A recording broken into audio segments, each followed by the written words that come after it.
Hello বন্ধুরা, এই যে দেখতে পাচ্ছ আমার হাতে, এটা হচ্ছে একটা আমার যে বাইক আছে, আমার বাইকের পালসার 150, তো সেটার ফুয়েল ট্যাঙ্কের ঢাকনা। তো এটার সমস্যা কি, মানে সমস্যাটা হচ্ছে এই, আমি যতবার গাড়িটাকে ওয়াশ করি ততবার এখানে মানে এই ফুয়েলের মধ্যে, অয়েলের মধ্যে জল চলে যায়। তো অনেক মেকানিককে দেখাইছি, দেখানোর পরেও জিনিসটা সমাধান হয়নি। যখন সমাধান হয়নি তখন আমি একটু নিজেই করলাম, আর মেকানিক বলছিল খালি আমার এখানে যে ফুয়েল ট্যাঙ্কের মধ্যে তোমার যে আছে, ফুয়েলের মধ্যে জল আছে, জল আছে। তো মেকানিক জিনিসটা বুঝতে পারেনি, পরে আমি জিনিসটা দেখলাম। তো দেখতে পাচ্ছি যে আমার এখানে যে আছে, যেটা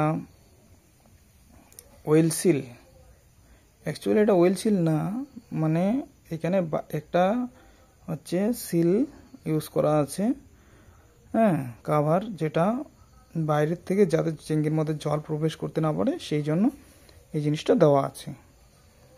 তো এই জিনিসটার মধ্যে একটু কাট আছে, একটু কিসের জন্য হয়েছে এটা আমি জানি না, যেহেতু কোনো কারণে একটা কাট হয়ে গেছে এখানে। তো এই যে কাঠটা যে আছে, এই কাঠটা আমি এই যে আমার যে এটা আছে, এটা দিয়ে মোটামুটি আমি এটাকে করে নিলাম, এইখানে ভরপুর করে নিলাম। শুধু দেখতে হবে এর যে লেভেলটা যে আছে, এই যে লেভেলটা এই থেকে এই অবধি, এটা যাতে একদম বরাবর থাকে, ব্যাস।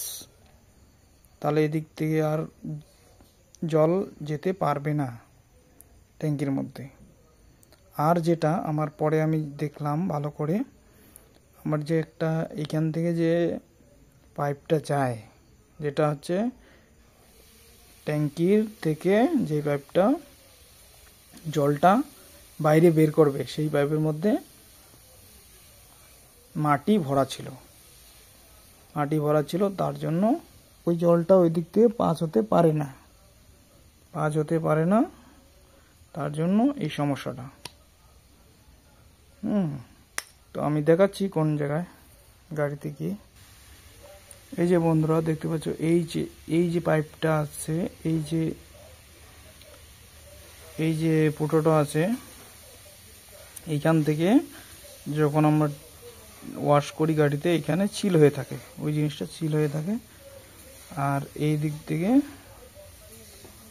দিক দিয়ে যে ওয়াশ করার পরে যে জলটা ঢোকে ট্যাঙ্কির মধ্যে অ্যাকচুয়ালি তো ট্যাঙ্কির মধ্যে ঢোকে না, ট্যাঙ্কির বাইরে দিয়ে ঢোকে, সেটা হচ্ছে এই দিক দিয়ে ঢোকার পরে এই দিক দিয়ে বের হয়ে যায় এই দিক দিয়ে। এই যে পাইপটা কোথায় গেল, এই যে এই পাইপটা দিয়ে বের হয়ে যায়। কিন্তু এখানে অনেক কাদা জমেছিল, আর আমি কি করছি, এটাকে এইভাবে মানে কেটে দিছি, কেননা যদি বাই চান্স এই দিক দিয়ে বন্ধ হয়ে যায়, তবু